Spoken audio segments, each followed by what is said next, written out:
All right, let's bring you some reaction to the story now. Businessman and former Zimbabwean student leader Terry Mhungu joins us now in studio. Thanks very much for coming in, Terry. I mean, what's your reaction to what's unfolding in Zimbabwe? We always complain about the fuel prices in South Africa. I mean, the fuel prices in Zimbabwe more than doubling overnight, reaching levels of over 40 rand a litre. I think the situation is tense, and increasing fuel prices by 150%, it sounds completely insane. Yeah. And I think it was a colossal blunder on the part of government to do that at the beginning of the school year and term, to add, I think, salt to the misery. There were massive queues throughout the festive season, and Zimbabweans couldn't access families in the countryside, wherever, because of the fuel shortages. I mean, a year after this government ushered in what they call the new dispensation, we would have expected a whole lot from the government. Some of these own goals are really inexcusable. There is no plausible direction. The strategy the new government is taking to address the reform challenges don't seem to be clear at all. So it's both the absence of that strategy or communication of that strategy that are frustrating people. But I want to add something to that, Michelle.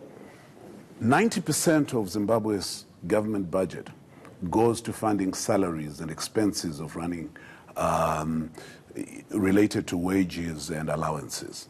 I mean, that is a scary figure. It means the new taxes that were imposed, 68% of this fuel cost is just going to taxes, to fund that bill. And I mean, it's essentially expecting a population that's already struggling to try and fund the shortfalls of government. That is precisely the point. The new president articulated we're open for business, but you cannot have business succeeding in a system that has such huge consumer purchasing power erosion. This knock-on effect of fuels on everything else makes it highly implausible that you could have space for the private sector. I mean, there are four ways in which the Zimbabwe government raises cash. The first one, of course, is taxes. The usual VAT, corporate and personal taxes, customs duty, that sort of thing. The second area is the ability to borrow. And it doesn't look like the paying off of IMF World Bank loans has helped them to be able to go on the international market, the Paris Club, to be able to borrow again.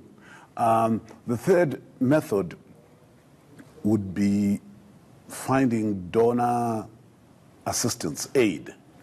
It doesn't look like this government has been able to reach out even to South Africa to say we are in crisis.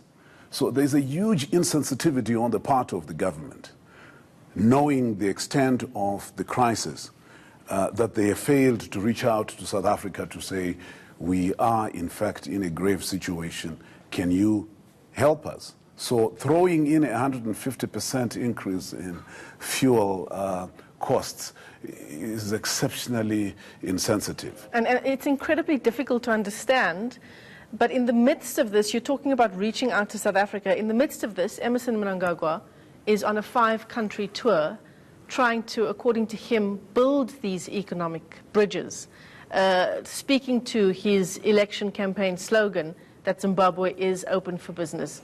Still no comment from him, though, on what's unfolding back home in his country. Well, I think this reflects the massive disconnect between what's happening to the citizens and what's happening at Mutapa building. I mean, the timing of the trip may be ill-timed, considering they threw this massive fuel increase over the weekend. I think the country needs to communicate better to the citizenry.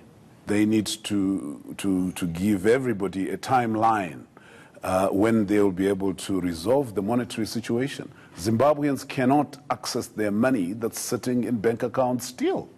The Minister of Finance, highly acclaimed academic Mthuli Ncube, said by end of the year, you will have a solution to that problem. Was that last year? That was last year when he was in fact appointed.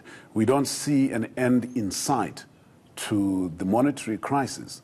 So when you add the absence of liquidity in the monetary system, in the economy, to this fuel hike, you're really literally creating an inferno that is fueled by aviation fuel at the worst of moments. So there are obviously calls now for Emmerson Mnangagwa to resign. Nelson Chamisa is calling what's happening in Zimbabwe a humanitarian crisis.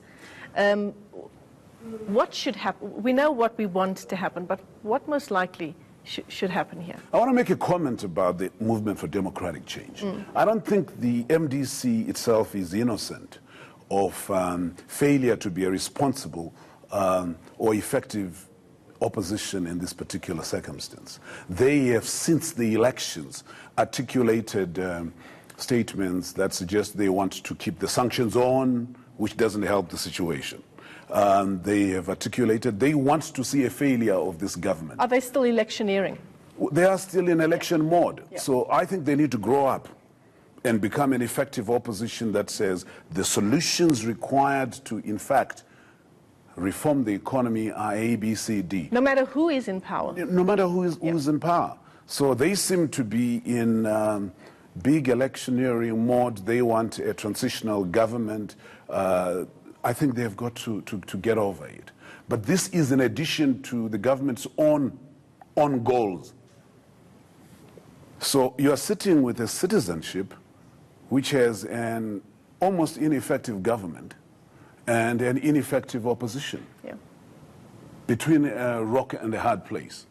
And I think the call or the cry from the average citizen is, please give us direction. Where is this country going to go to? And when are things going to get better? And when are things going to change? Absolutely. I mean, the international investor community is also, I think, similarly puzzled by the direction of things. Yeah, certainly this is a developing story that we'll continue to keep track of. But thanks very much for coming into studio and giving us some analysis on the situation in Zimbabwe. Businessman and former Zimbabwean student leader Terry Mhungu joining us as we continue to unpack the story of our northern neighbors.